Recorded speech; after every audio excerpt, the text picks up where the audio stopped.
Hey folks, this is Bobby Vasquez with a quick tutorial. Today we're going to go ahead and do a walkthrough of the new ANI application for veterans. Let's get started.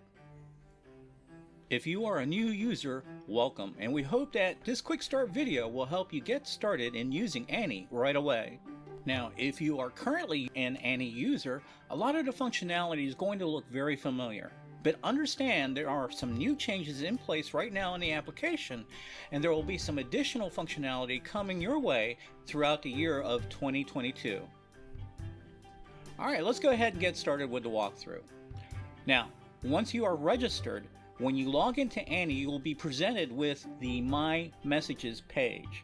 On that page, you'll see the messages that you sent to ANI, and if any messages that are sent to you from ANI. These messages may also include broadcast messages, which are now annotated with the new megaphone icon that you see right here.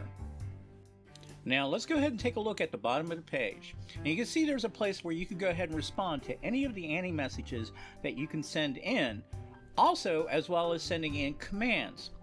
For example, let me type in and send the command help. ANI will then respond to my message with some guidance in response to that command. Again, this is familiar functionality for those folks who have used a previous version of ANI. Okay, so let's go ahead and go from My Messages to My Data. Now, in My Data, you'll see a history of all the measurements that you have sent in to ANI based on your assigned protocols or subscriptions.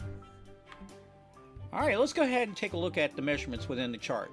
You'll see that each measurement in the chart, you'll have a tooltip. And in that tooltip, you'll see the date and the value of that measurement. You can also go ahead and filter that data. You can see that there is a 3-month filter here, and you can go ahead and also filter to 1 month or to 1 week. Notice that we are provided a message when there are no results within the specific or specified date range. You can also customize a specific date range just by using the calendar tool that's located right here. Simply change the year and the month as needed, then select a date. Now when you're ready, click Apply, and now you'll have measurements for the specified custom date range right here. Now at the bottom of the web page, you can see that the data is in a tabular format, showing the date, the time, and the time zone. Now the time zone that you see here is the same as you defined in the My Settings page, and we'll talk more about that in a little bit later. Again, you can quickly toggle from, let's say, the custom date range to a 6-month date range, or whatever is more suitable for your needs. That pretty much covers My Data. Let's go ahead and move on to the My Settings page. Now on the My Settings page, you can see that we have some of the basic information located right here at the top, such as your name and your birthday. We can make changes to either your phone or time zone in this section as well. To change your phone number, you need to go ahead and enter it twice. First, you enter it right here.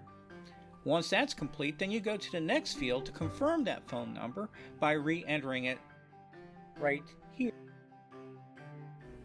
Now you can keep the time zone, or you can go ahead and change it. I think I'm going to go ahead and, I don't know, let's go ahead and make it Central Time Zone. So I'll make that change right here.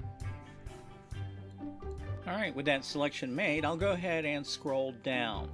You can also determine how you want to receive any messages.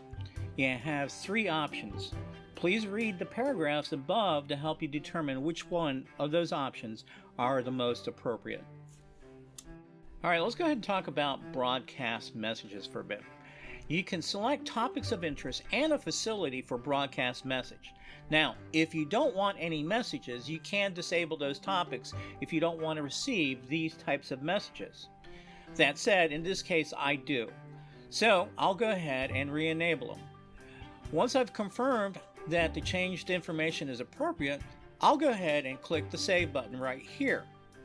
Now, I'll get a confirmation message box, and I will go ahead and click OK. Once that's done, you're brought back to My Messages. Folks, it's just that simple. Alright, let's go ahead and go through the menu items. You can see that we have the About modal. It provides some basic information about Annie, including the version number. From there, I'll go ahead and select Help.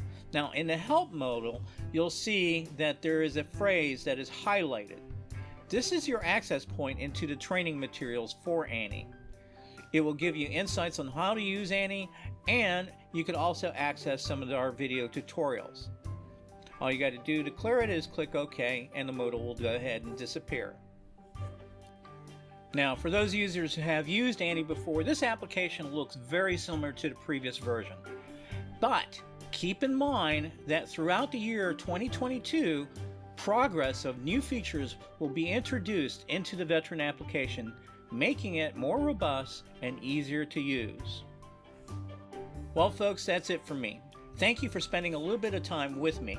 On behalf of the development team and the leadership of the Office of Connected Care, thank you for your services and thank you for watching. Have a great day.